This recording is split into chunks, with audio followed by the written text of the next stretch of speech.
এই যে আজ আমি আপনাদের জন্য একটি মজার আমার ঘরোয়া মশলা দিয়ে মজার একটা তেহারি রান্না নিয়ে এসেছি, বিফ তেহারি। এই তেহারিটা আপনারা আমার রান্নাটাকে আপনারা ফলো করে দেখতে পারেন, আপনাদেরও ভালো লাগবে। এই একটা একদম অল্প মশলা দিয়ে এই রান্নাটা করেছি, তা আপনারাও এভাবে করে একদিন অন্তত একটু দেখতে পারেন, আপনারা এবং আমার রেসিপিটা ফলো করতে পারেন, আপনাদেরও ভালো লাগবে। এইভাবে রান্না করে দেখবেন, আপনাদের ঘরে সবারই খুব পছন্দ হবে।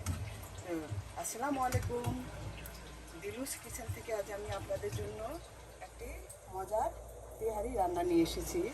এই তেহারি রান্নাটা এইভাবে করে আপনারা খেয়ে দেখবেন, আপনাদেরও ভালো লাগবে। আর আপনারা আমার ফুল রেসিপিটা ফলো করবেন। এই যে দেখুন, ফুল রেসিপিটা ফলো করবেন, ফলো করে আপনারা এইভাবে রান্না করার চেষ্টা করবেন। এটা আসলে খুব কঠিন জিনিস না, এটা ইচ্ছা করলে সবাই, নতুন পুরাতন যারা আছেন, একদম নতুন কপল, হ্যাঁ, স্টুডেন্ট, ব্যাচেলার, ওরা হয়তো অনেক রান্না বান্নাই পারে না, তবে এইভাবে দেখে আমার রেসিপিটা দেখে একদম সহজ উপায়ে আপনারা এই রান্নাটা করে অনায়াসে করে নিতে পারেন, আপনাদের কাছেও ভালো লাগবে। আর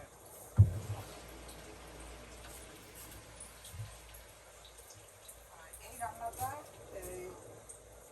মানে করতে হলে আপনাদেরকে আমার এই রেসিপিটাই আপনারা একটু শেয়ার করে নিজেরাও দেখবেন এবং সবাইকে সবার মাঝে শেয়ার করে দেবেন।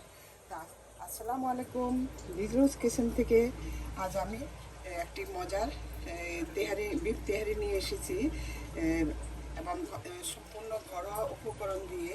তো আপনারা আমার এই রান্নাটাকে ফলো করে দেখতে পারেন। তা আমি সবসময় একটু সাজানো গোছানো একটু পছন্দ করি, মাঝখানে একটা গোলাপ দিয়ে দিলাম, দেখতে ভালো ভালো লাগবে। এটা কোনো এসেনশিয়াল না যে দিতে হবে, তা আমি দিয়েছি। আমার কাছে আমি সবসময় একটু সুন্দরটাই সাজিয়ে গুছিয়ে খাওয়াটাই আমি একটু পছন্দ করি, এবং সেটাও আমি আপনাদের মাঝে শেয়ার করলাম। আপনারাও এইভাবে এই মাঝে একটা গোলাপ বা আপনারা যে কোনোভাবে আপনারা এইভাবে সাজিয়ে নিতে পারেন, আপনাদের কাছেও ভালো লাগবে। তো তাহলে আসুন, এই রান্নাটা আমি কীভাবে করব সেটা একবার একটু দেখে নেওয়া যাক। তাহলে বিসমিল্লাহ করে আমরা আরম্ভ করি।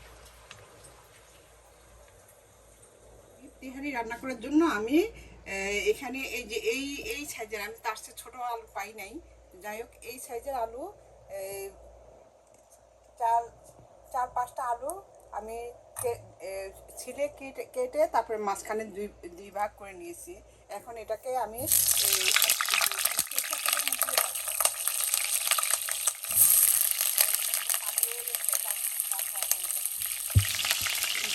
তো আপনারা সাবধানে করবেন যাতে পানি না থাকে।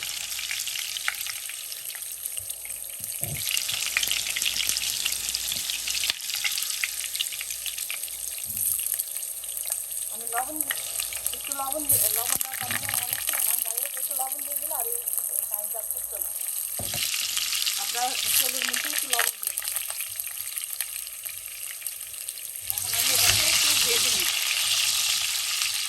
আর আলু আপনারা না দিতে চাইলে এটা স্কিপ করতে পারেন।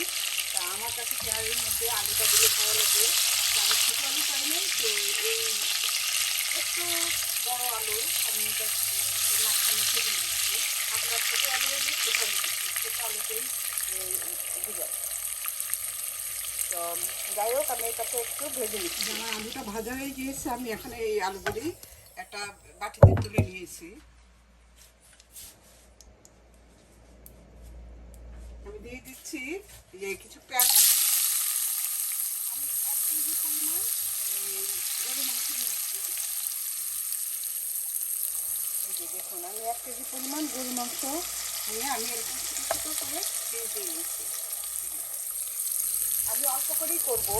আর 2 কাপ কলার চাল, আমি 3 গ্লাস কলার চাল দিয়ে কিছু 2 কাপ কলার চাল, মানে 1/2 কেজি, সেটাকে আমি মানে পানিতে ভিজিয়ে রেখেছি। এটা 1 ঘন্টা ভিজিয়ে রেখে তারপর ধুয়ে আমি চাল মতো থেকে রাখবো। এই তেহারি আমি আমার মতো করে ঘরোয়া মশলা দিয়ে আমি এগুলো এই তেহারিটা রান্না করব। কারণ আমার হঠাৎ করে আমার ছেলে খেতে চেয়েছে, তো যার কারণে আমার এই তেহারিটা রান্না করা। তো আপনারা এই তেহারি সবসময় আসলে একটু অল্প মশলা দিয়ে রান্না করলে এই জিনিসটা যে কোনো কিছু ফ্লেভারটা ভালো থাকে। এই যে দিয়ে দিচ্ছি এই তেজপাতা, তারপর এই দারচিনি, লং,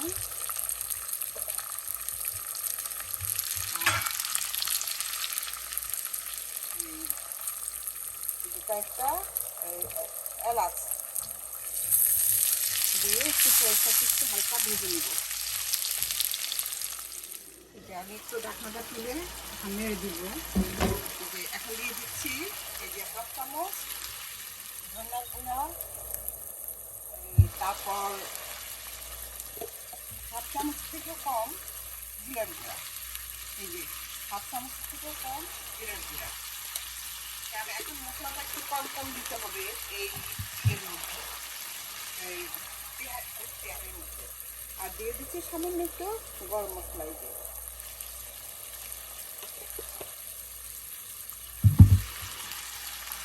দিয়ে এখন এটাকে একটু ভালো করে মিশিয়ে নিচ্ছি।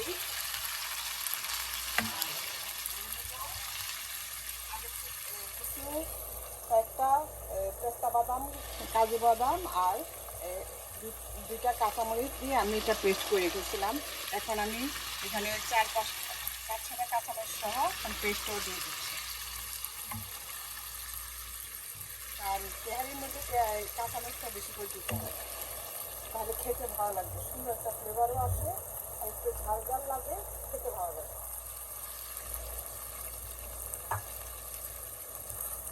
তারপরে এটা যার যার এই ঝালের উপর বেশি ঝাল দিলে আমার অনেক সময় খাওয়া যাবে না, পরিমাণ মতো ঝাল দিতে পারবে।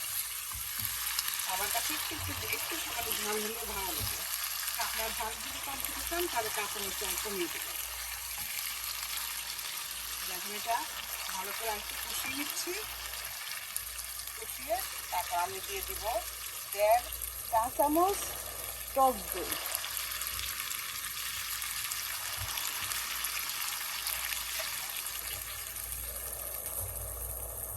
আমি 1.5 চা চামচ টক দই দিই। টক দই আমি খুব বেশি দিব না, এটা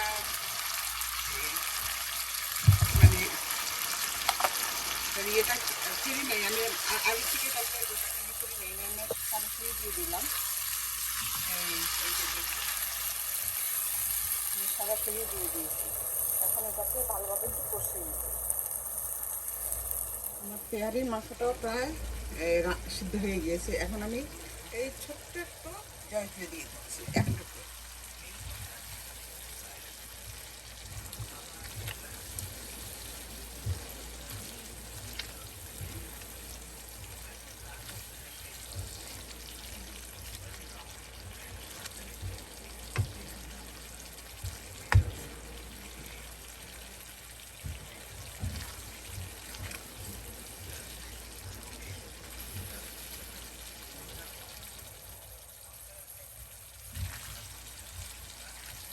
আমার তেহারির এই মাংসটা রান্না হয়ে গিয়েছে।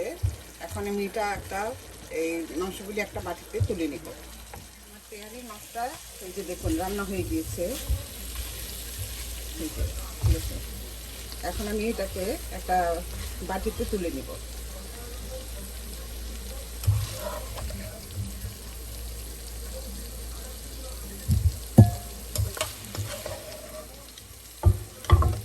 এখন আমি কিছু সরষের তেল দিয়ে নিচ্ছি।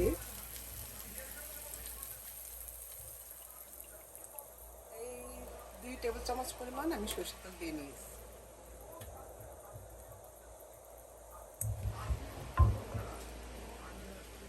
দিয়ে দিচ্ছি কিছু পেঁয়াজ কুচি, খুব বেশি দিব না, কারণ আমি মাংস রান্না করার সময় পেঁয়াজ দিয়েছি, তেমন খুব বেশি দিব না।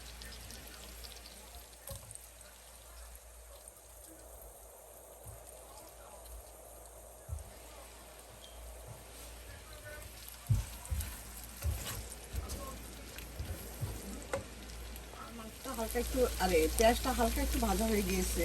আর এখানে আমি এই 2 কাপ এই পোলাও চাউল আমি 1 ঘন্টা আগে ভিজিয়ে রেখেছিলাম। এখন তারপর ধুয়ে পানিটা ঝরিয়ে নিয়েছি। এখন আমি চাউলটা দিয়ে দিচ্ছি।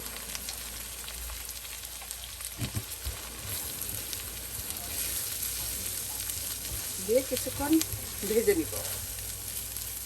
এই যে আমার চাউলটা একটু হালকা ভেজে নিয়েছি। তেহারি কিন্তু সবসময় সরষের তেল দিয়ে রান্না করার চেষ্টা করবে। আর দিয়ে দিচ্ছি স্বাদ মতো একটু লবণ, কারণ যেহেতু আমার মাংসের মধ্যে এখানে লবণ দেওয়া আছে, তো লবণটা মানে বুঝে শুনে লবণটা দিতে হবে।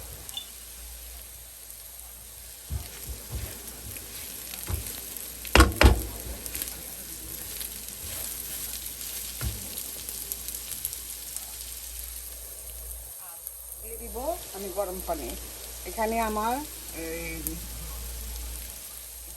2 কাপ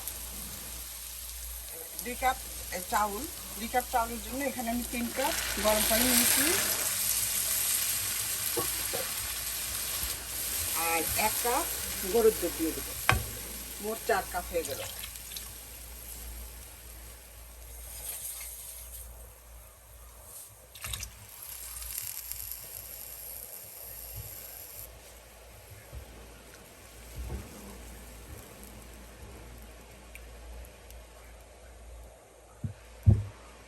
এখন দিয়ে দিচ্ছি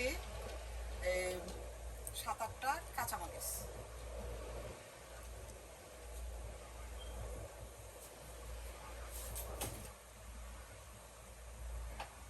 আর দিয়ে দিব সামান্য একটু চিনি।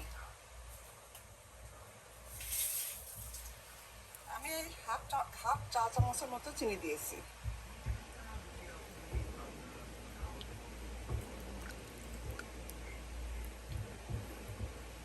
এখন ঢেকে দিচ্ছি, ঢেকে এটাকে রান্না করব। চুলার আগুনটা মিডিয়াম এন্ড লো হিটে মাঝামাঝিতে রেখে তারপর আমি এটা রান্না করব। যে আমি ঢাকনাটা তুলে একটু নেড়ে দিচ্ছি।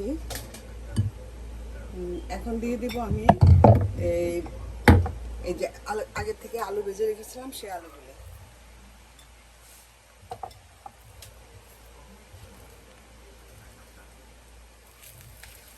তারপর দিয়ে দিচ্ছি এই যে মাংসগুলি।